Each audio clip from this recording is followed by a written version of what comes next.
En 2010, quand ma fille avait à peu près 2 ans et demi, je la couchais, puis j'ai senti une bosse, peut-être quelques semaines plus tard.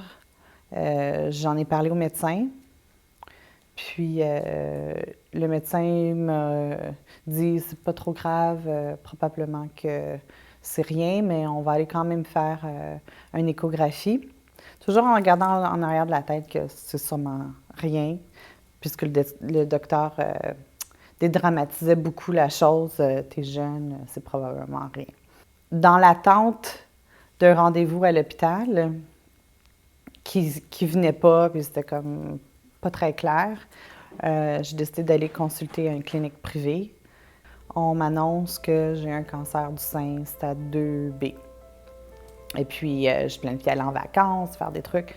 C'était comme, non, on va t'opérer le plus rapidement possible parce que c'était dans mes ganglions, puis il fallait pas prendre de chance puis perdre de temps. Quand j'ai approché la chose, je me suis dit, c'est un stade quand même, un stade 2, donc je lisais un peu, puis c'était tôt, fait que je vais m'en sortir, j'ai mon enfant, donc tout s'est comme pas mal enchaîné assez rapidement après ça, là, de voir l'oncologue, puis les traitements. Puis je pense que je suis chanceuse parce qu'il a pris son temps.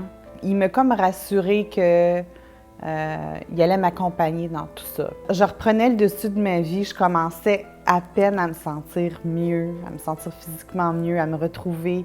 J'étais en rémission, puis je me disais, OK, 35 ans, 36 ans, je peux penser peut-être à avoir un autre enfant à 37 ans. Mon oncologue elle m'avait averti que si jamais j'avais des douleurs, de lui dire immédiatement.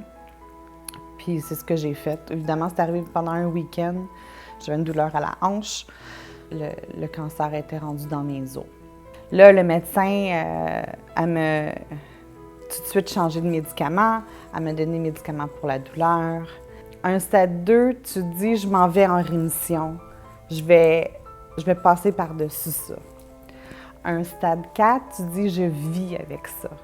Je ne sais pas pour combien de temps, mais je dois apprendre à vivre avec cette maladie-là. J'ai trouvé un traitement qui fonctionne pour moi. Je ne sais pas pour combien de temps il va fonctionner, mais je me suis adaptée puis ça fonctionne en ce moment. Quand j'en parle avec les gens, j'essaie d'être pas conservatrice, mais de faire attention les mots que j'utilise avec qui puis comment.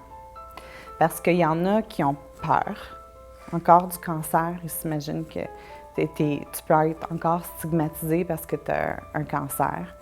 Je veux pas que les gens aient des attentes envers moi parce que demain, peut-être que je me sentirai pas bien. Fait que ça pose une question sociale puis familiale vraiment un peu complexe. Je pense que c'est une des raisons pourquoi que j'ai décidé de m'impliquer dans la communauté des gens qui sont atteints par le cancer. Il y a moins de jugement. On peut parler de tout ce qu'on veut, mais ça ne devient pas comme la chose, comment est-ce que les gens te regardent. Là. Ça a ouvert certains dialogues avec mes amis ou avec ma famille que j'aurais pas eu. Puis, en me mettant à l'aise à vivre avec, en faisant mon cheminement, ça les a rendus plus à l'aise de m'en parler ou de savoir comment me supporter dans tout ça. Tu peux pas parler de tes peurs de la même façon à tes enfants que tu parles de la même façon à ton conjoint ou à ta sœur ou à tes parents. Moi, je peux dire en tant que maman, ça a été important que, a priori, ce soit avec ma fille, qu'il y ait une compréhension, puis qu'il n'y ait pas un éléphant rose dans la pièce, puis que on soit à l'aise de parler de tout et de rien ensemble.